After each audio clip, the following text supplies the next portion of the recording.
This week on Africa Weekly, we watch as Nigeria's El Kanemi Warriors Football Club face their deadliest opponents yet, Boko Haram.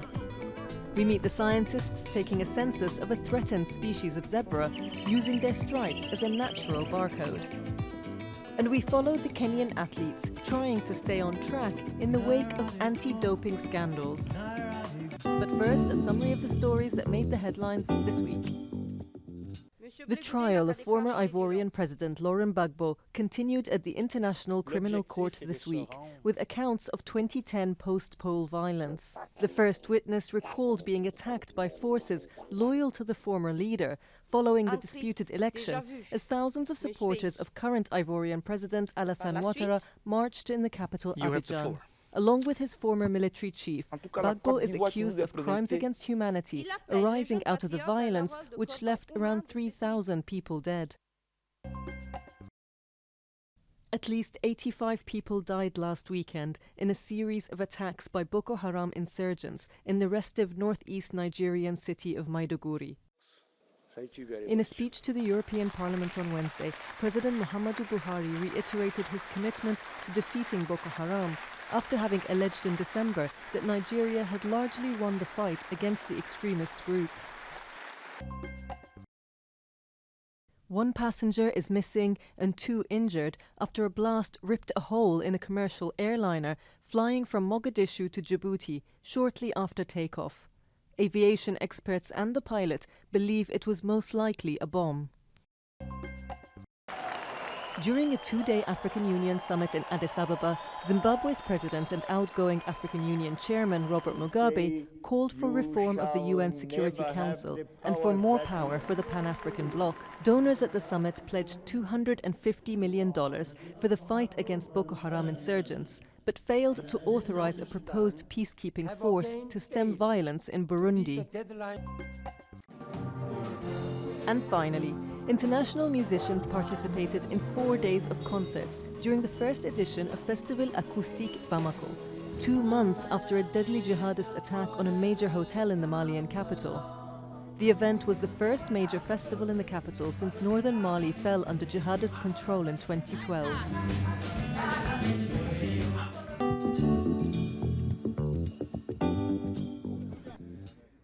Despite the threat from Boko Haram, Nigeria's El Kanemi Warriors Football Club have resumed training in their home city of Maiduguri, with the team now hoping the country's football federation will allow the city to host games. They're used to battles on the football field, but off the pitch, the El Kanemi Warriors have come up against a truly deadly opponent. That's because their home ground is in Maiduguri in northeast Nigeria, the home of Boko Haram. After 2 seasons without a home game, they've now resumed training in the city. When there's no peace, there's no football.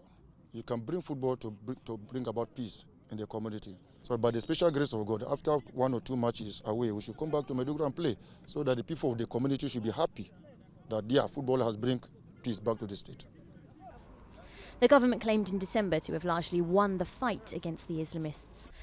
But areas near Maiduguri continue to be hit by gun, bomb and suicide attacks, with 85 people killed over the weekend.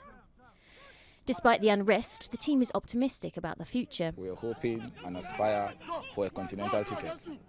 The town is peaceful. We've been enjoying relative peace for a long time now. But 3 years now we've been peaceful in this town. You only hear about attacks outside Maiduguri, not inside Maiduguri. The Warriors have their own army of die-hard fans who have repeatedly risked their lives to support their favourite players during many away games. Spirits are high knowing the team may soon play at home once again. Everybody is feeling happy that our team is returning back to home. For almost 3 years we didn't see our darling team.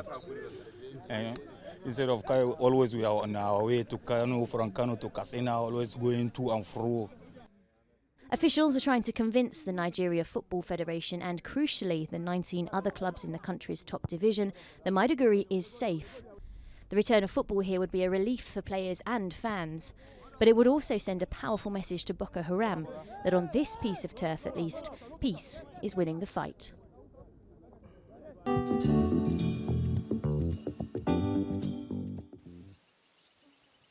Known for their large round ears and narrow stripes, the Grevy's zebra in East Africa is the largest of the 3 zebra species and also the most threatened.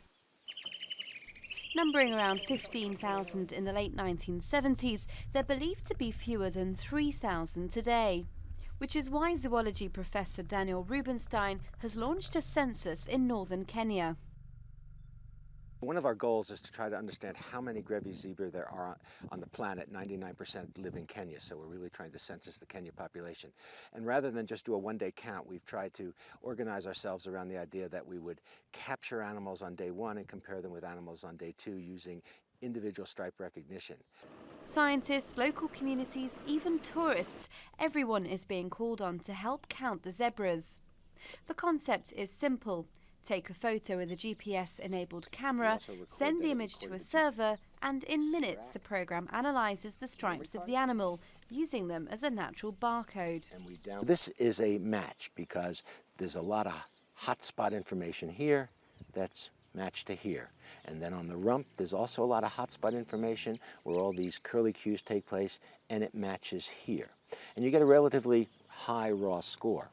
Now, we feel confident because of that score and by visual inspection of the pictures that these are the same individuals. Among those conducting the census are American students. For some, it's their first encounter with wild animals. I've never seen a zebra in the wild, so even just seeing one that's highly endangered is mind-blowing. This will give us a good idea of how many are still alive if they're still reproducing. We did have the fortune of finding a young one yesterday, so that was very good. Long hunted for its meat and skin, it's hoped the programme will change people's attitude towards the Grevy zebra. And if it works here, the barcode census could be used for all animals with a patterned coat, a valuable asset in the fight to protect endangered animals.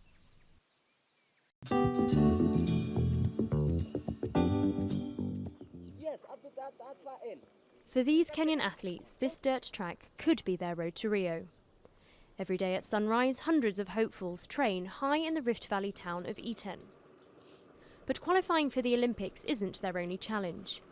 The rich tradition of Kenyan running has been badly shaken by a series of doping scandals. Me myself, I train like 2-3 times a day. I conquer my run, very clean, run clean. If you run clean, if I win Tokyo or Olympic, I will show the world that I have been proving to them that training is the best, not the doping. In the past 2 years, 40 Kenyan athletes have been suspended for doping, while 3 top officials were removed in December over corruption and cover-up allegations. It's a huge blow for one of Kenya's best exports. But Colm O'Connell, who has coached more than 20 Kenyan Olympic champions, remains optimistic about the country's athletic future. I don't think Kenya will be banned.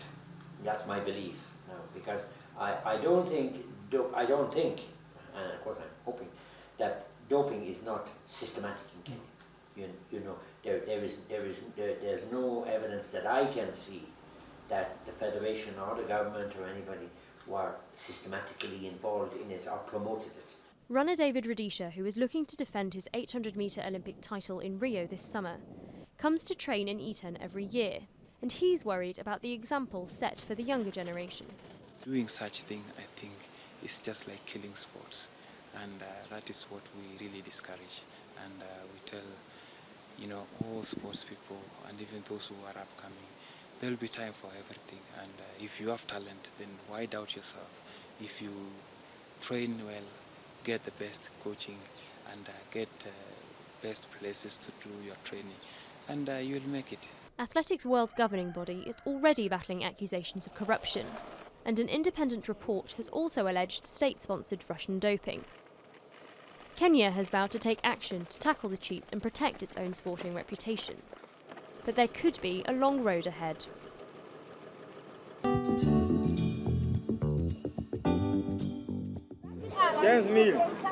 Next week, we'll take you to the Central African Republic, where a disarmament campaign is hoped to encourage combatants to silence their guns and reintegrate into society. That's all from us at Africa Weekly. Until next week.